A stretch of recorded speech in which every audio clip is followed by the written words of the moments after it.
John, tell me why every business owner needs a plan, even though they don't necessarily have one.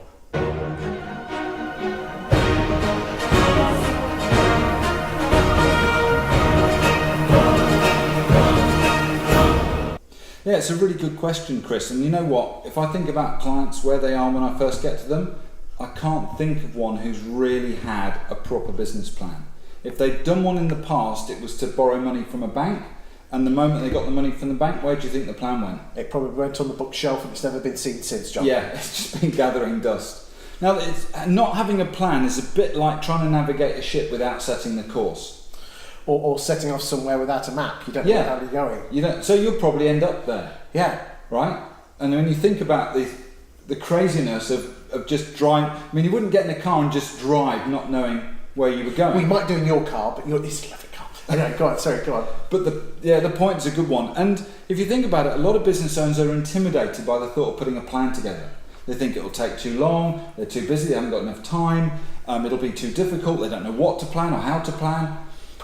They probably think they've got enough time to do it because they're working too much on the business, in the business as opposed to on. Yeah, and there's all these fears and frustration I have. Actually, guys, relax. It's actually a lot easier than you think if you follow the right way. And like probably hundreds of thousands of businesses around the world, we've been doing this 90-day plan. You've been to several of the events. We've been running them for 10 years. And funnily enough, although we've only been doing it 10 years, they've been available a lot longer than that. The latest neuroscience says the plan that we can deal with best as human beings in our brain is a 90-day plan. Beyond 90 days, it's a bit too fuzzy for us to really deal with. So by all means, set goals for that length of time.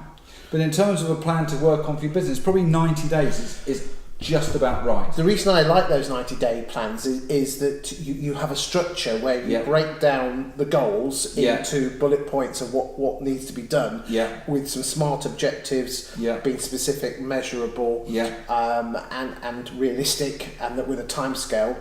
And then a lot of the weeks, you've got a 5-stage process to hit something. So you do stage 1 in weeks 1 and 2, stage 2 in 3 and 4, and it works up. And I tell you what, this stuff works. Yeah, I mean, I always tell new clients to just back off a bit.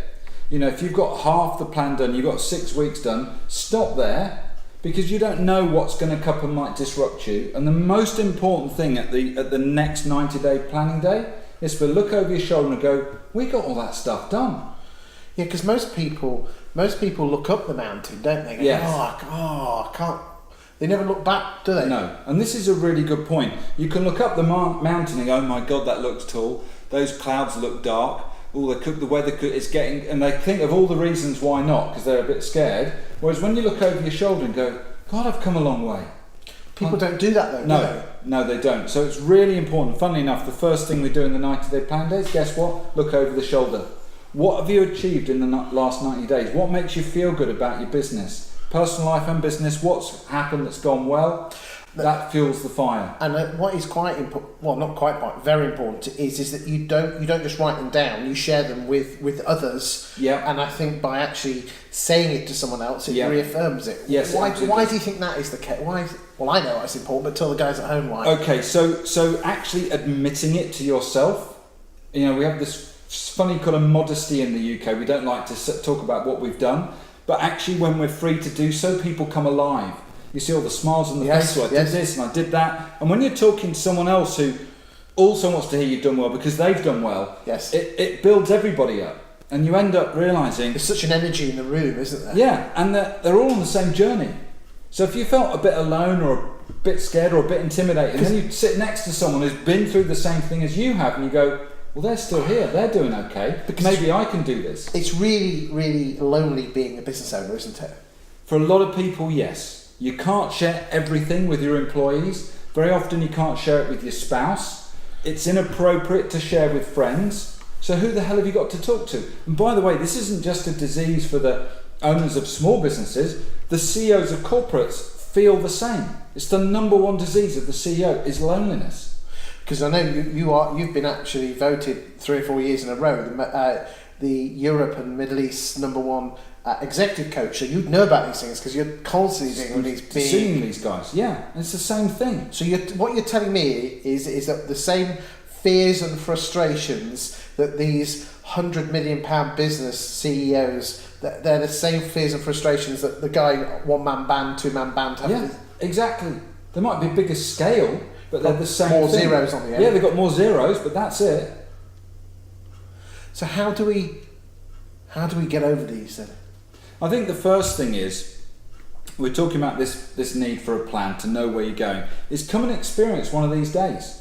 I mean, the crazy thing is, we've always done them with a money back guarantee. We said to people, there's no risk. It's only what, it's 250 quid. Yeah. So it's no real money for a business owner. You've got nothing to risk, because if you don't like it, you get your money back. I don't think we've ever given money back in 10 years. Well, I'll tell you what, you're in Hertfordshire, you've had people flying from Belfast, haven't you? Yeah, we've had people flying to take part, which is, that's nice, It's nice. But that's commitment. They're committing to their own success. I've got a guy that drives down from Merseyside. That's what, 5 hours? I know. And because he's committed to get the best plan for his business. And if you think about most people, I mean yourself included, before you came to that event, had you ever taken a single day out of your business to work on it ever? Probably not even an hour. The position I was in is that I needed to start a business. I had an idea, and you just go for it, don't you? And you put your blinkers on, and off you go. Your first job is to bring enough money in to pay for the bills, and then a bit more. Then you have to start investing in the business, and before you know it, you're in a year, and you're working your backside off. You're working millions of hours, and it just feels like, oh shit, everything's coming at you, and what the hell do you do? And that's why I love these 90-day sessions, because it enables me to take one step back from the business, out of the business, and plan and do and review. Yeah. Just amazing. So for all those people who've never worked on their business, that day is probably the most significant step you can take to experience what working on your business is really about. Good stuff. A safe environment, great. I've been going to them for years, and they're brilliant. So check it out. Thanks, John. Cheers, Chris. We'll put the web link below here. Thanks very much. Cheers. Nice one.